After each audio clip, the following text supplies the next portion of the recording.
Welcome, dear listener, to another quiet journey into the past.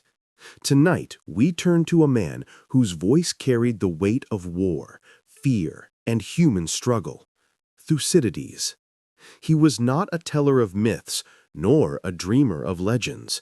He was a soldier, a statesman, and above all, a historian who believed that truth, however harsh, must be preserved. His life was bound to the Peloponnesian War, the great conflict between Athens and Sparta that reshaped the Greek world.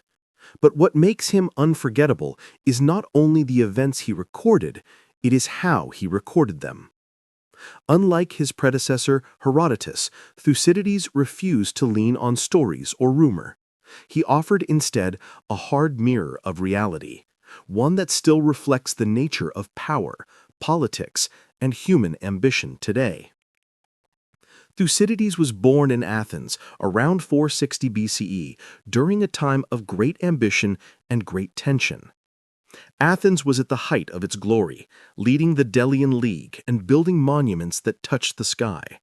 But beneath its confidence lay rivalries and envy, especially from Sparta, the austere and disciplined power of the Peloponnese.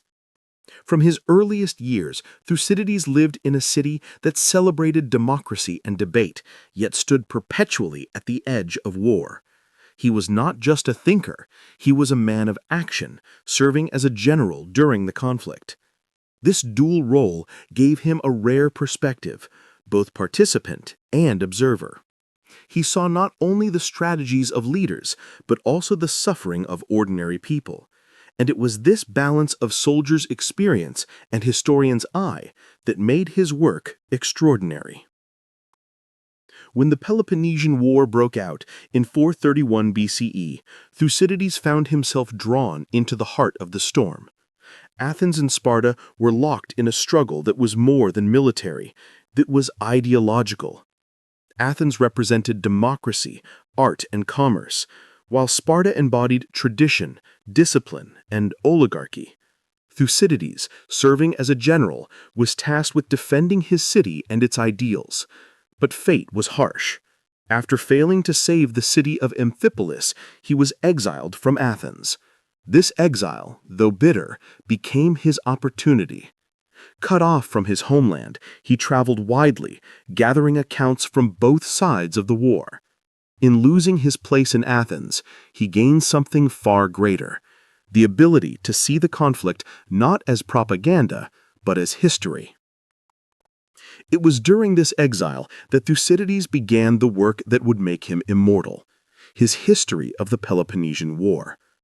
Unlike others who told stories for entertainment, Thucydides declared that his work was meant as a possession for all time. He stripped away the comfort of myths, leaving instead the raw accounts of speeches, strategies, plagues, and betrayals. His method was simple but revolutionary. He relied only on what he could verify. He cross-examined witnesses, weighed their words, and admitted where certainty was impossible. He showed not heroes and villains, but men driven by ambition, fear, and necessity. In doing so, Thucydides created not only history, but the beginnings of political science, a study of human behavior in its starkest form. One of the darkest chapters Thucydides recorded was the Great Plague of Athens in 430 BCE. As war raged outside the city walls, death crept silently within. The disease struck without mercy, tearing through rich and poor alike, until even the gods seemed powerless. Thucydides himself caught the illness but survived, leaving him able to describe its horrors with chilling detail. He did not claim divine punishment, as others might, but instead described symptoms, suffering, and despair with clinical precision. For the Athenians, the plague broke morale, shattering the spirit of a city already under siege.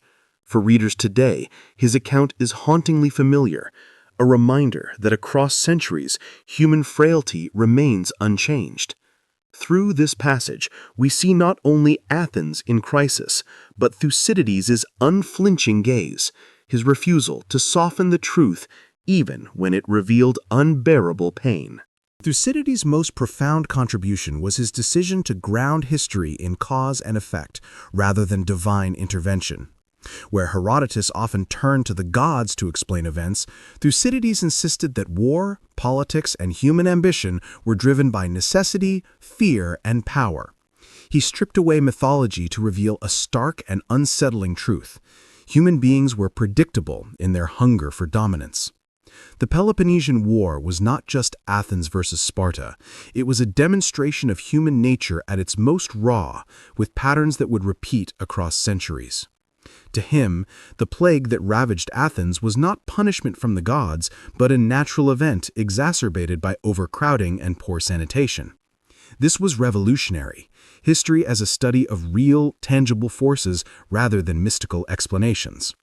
His readers were forced to confront the uncomfortable idea that human decisions, not fate, were the architects of destruction. When the plague struck Athens in 430 BCE, Thucydides himself was afflicted, but survived, leaving behind one of the most harrowing accounts of disease in the ancient world. His description is chilling not because of divine wrath, but because it reads like the testimony of a modern epidemiologist.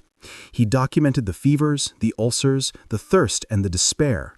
He noted how social bonds unraveled, families abandoned the sick, laws crumbled, and even the sacred rituals of burial were discarded.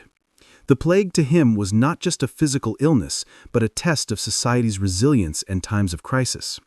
His observations were so precise that centuries later, medical historians still consult his words to identify the possible disease. Through this lens, Thucydides demonstrated that history could also be a mirror to medicine, sociology, and ethics, offering lessons beyond the battlefield. The war itself, however, remained his central stage. Thucydides dissected every campaign with clinical precision, detailing strategies, alliances, betrayals, and blunders. He described the clash of ideologies, Athens as the restless democracy fueled by ambition and naval dominance, and Sparta as the conservative oligarchy rooted in discipline and tradition. These were not just city-states, they embodied conflicting visions of governance, freedom, and stability. His analysis showed how wars are never only fought with swords and spears, but also with ideals, propaganda, and public opinion.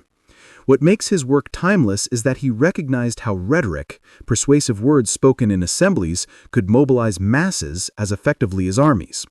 In Athens, speeches could determine whether fleets sailed or treaties collapsed. By capturing these debates, he revealed the birth of political manipulation, a phenomenon that remains as relevant in today's democracies as it was in ancient Greece. Among the speeches he recorded, none resonate more powerfully than Pericles' funeral oration. Delivered in honor of the fallen, it was less a eulogy and more a declaration of Athens' greatness. Pericles painted the city as a beacon of democracy, innovation, and freedom, a model for all of Greece. Thucydides preserved this speech not simply as a memorial, but as a testament to ideals worth fighting for. Yet, in the very next chapters, he contrasted these lofty words with the grim descent into chaos caused by plague and war, forcing readers to confront the irony. The oration remains a cornerstone of democratic identity, quoted by modern leaders to evoke unity and sacrifice. But Thucydides ensured it was remembered not in isolation, but alongside the harsh truth that ideals, however noble, often shatter under the relentless pressure of conflict and human weakness. Yet perhaps the most haunting passage in Thucydides' work is his account of the Melian dialogue. This was not a battle, but a cold negotiation between mighty Athens and the small island of Melos. The Athenians, wielding power without pretense, declared that justice only applied between equals in strength. For the weak, there was only submission or destruction. Melos appealed to fairness, to gods, to morality, but Athens dismissed such notions as illusions, arguing bluntly that the strong do what they can and the weak suffer what they must. Eventually, Melos was annihilated. In this dialogue, Thucydides captured the naked reality of power politics, a truth so stark that international relations scholars still study it today. It was a reminder that beneath all speeches and ideals, survival often rests on ruthless pragmatism. This chilling lesson, written over 2 millennia ago, continues to echo in modern geopolitics. The Melian dialogue was more than just a moment in a war. It was the crystallization of Thucydides' entire philosophy of history. It revealed his unflinching view that moral appeals are powerless without strength to enforce them, and that power itself shapes the world far more than ideals. For readers, the fate of Milos was not just tragic, it was a warning. Thucydides was showing that behind every empire's grand rhetoric lies the simple arithmetic of power. And when survival is at stake, even the noblest societies abandon their virtues. His cold depiction has unsettled thinkers for centuries, for it suggests that justice is not universal, but conditional, existing only between equals. Modern political realists, from Machiavelli to Hobbes, would find in this dialogue the seeds of their own ideas. By preserving the words, Thucydides ensured that humanity would never forget the harsh lesson that ideals without power are fragile illusions. The Melian dialogue represents the dark heart of Thucydides' work. The Sicilian expedition stands as its great tragedy. Athens, at the height of its ambition, embarked on a vast campaign to conquer Sicily. It was a bold gamble, promising wealth and glory, but it ended in catastrophe. Thucydides narrates the story with relentless precision, tracing every miscalculation and failure of leadership. The expedition became a lesson in hubris. Athens, blinded by its own confidence, overextended itself and was ultimately destroyed by logistical errors, poor planning, and Spartan resistance. The tale is cinematic in scale. Tens of thousands of soldiers, fleets of triremes, and entire fortunes consumed by a reckless dream. Thucydides' detailed account transforms this disaster into a timeless study of overreach, reminding readers that empires collapse not only by external attack, but often by their own ambition spiraling beyond control. The Sicilian expedition also revealed the dangerous interplay between rhetoric and reality. In Athens, charismatic leaders like Alcibiades stirred public opinion with promises of swift victory, painting Sicily as a ripe fruit ready for the taking. Yet in Thucydides' telling, these promises were hollow, illusions that masked the harsh truth of the dangers ahead. His narrative exposes the vulnerability of democratic systems to persuasion and manipulation, where the passion of the crowd can override cautious wisdom. The debates preceding the expedition were filled with optimism, but once the fleets were trapped in Sicily, optimism turned into despair. In one of the most haunting passages, Thucydides describes the final defeat. Soldiers slaughtered on the banks of a river, their thirst overwhelming their discipline, drinking muddy water as enemy spears rained down upon them. Here, his work becomes not just history, but a lament, capturing the human cost of political folly. Thucydides himself did not live to finish his history. His account of the Peloponnesian War ends abruptly in 411 BCE, leaving the final years of the conflict untold. Yet the incompleteness of his work adds to its haunting power. Readers are left suspended, forced to reflect not only on the fate of Athens, but on the cyclical nature of conflict itself. Perhaps he intended it this way, leaving the war unresolved to remind us that history is never finished, that human ambition and rivalry will always give rise to new conflicts. His unfinished manuscript passed through the centuries, yet even in its fragmentary form, it remains the most rigorous and uncompromising historical work of antiquity. The abrupt ending invites us to become participants, to carry forward his inquiry into power, war, and human nature, and to apply it to the struggles of our own age. What makes Thucydides endure is not just his meticulous detail, but his insight into the unchanging patterns of human behavior. He understood that wars are fought for fear, honor, and interest, and that these motives remain constant across centuries. He stripped away comforting illusions to show us the raw mechanics of power and conflict. For modern readers, his work feels unsettlingly familiar, as though written for our own time. Whether in the rivalries of great powers, the manipulation of rhetoric, or the fragility of democracy under pressure, his themes echo in the headlines of today's world. Thucydides' history is not a relic of the past, but a mirror, forcing us to confront truths about ourselves that are as relevant now as they were in Athens and Sparta. His gift was not merely to record history, but to reveal the eternal logic beneath it. For centuries, scholars have wrestled with the question, was Thucydides merely a chronicler of events, or was he also a philosopher in disguise? His refusal to attribute outcomes to divine will set him apart from nearly every other ancient writer. Instead, he insisted that wars, alliances, and betrayals sprang from human choices, ambition, and fear. In doing so, he shifted the way history was written, from myth to analysis, from legend to evidence. His voice is cool, detached, even ruthless, yet beneath the surface lies a profound compassion for the human condition.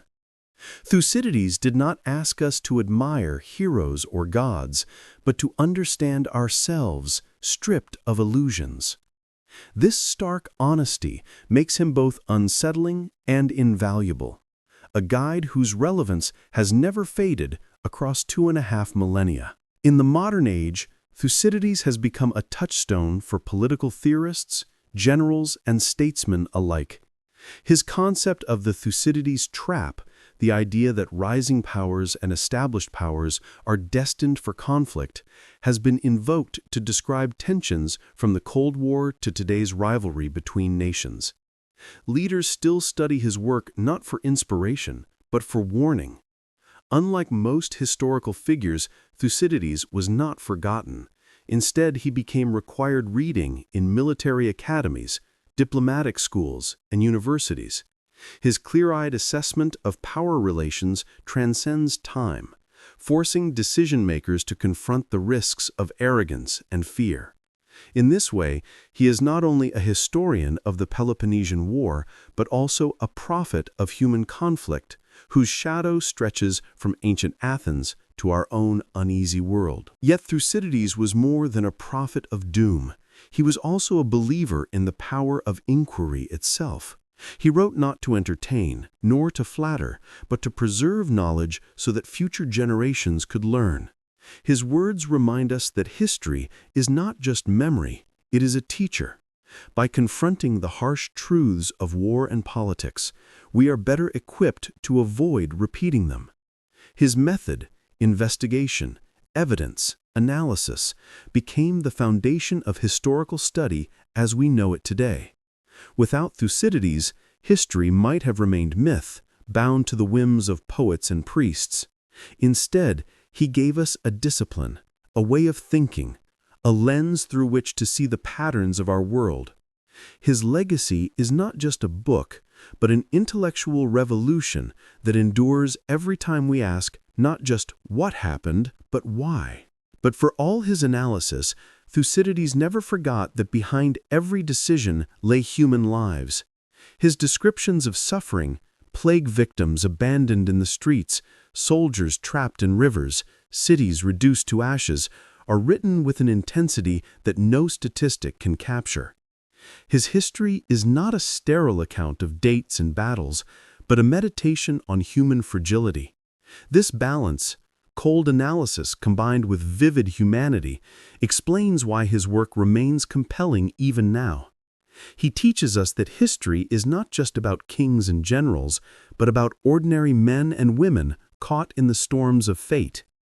In the echo of his words, we hear the voices of those who might otherwise have been forgotten. His history ensures they are remembered, their struggles bound forever into the record of our shared past. And so, as we leave Thucydides behind, we recognize him not only as a man of his time, but as a companion for all time. His history of the Peloponnesian War is more than an account of Greece's turmoil, it is a mirror held up to human nature itself. He showed us that power is fragile, ambition is dangerous, and truth, though often bitter, must be faced. His voice, carried across 24 centuries, still speaks with urgency in our uncertain age. To read him is to confront ourselves, to question our choices, and to see our world with unflinching clarity. In the quiet of night, his words whisper still. Empires rise, empires fall, but the human heart remains the same. This is the enduring gift of Thucydides, the historian who sought not glory, but truth.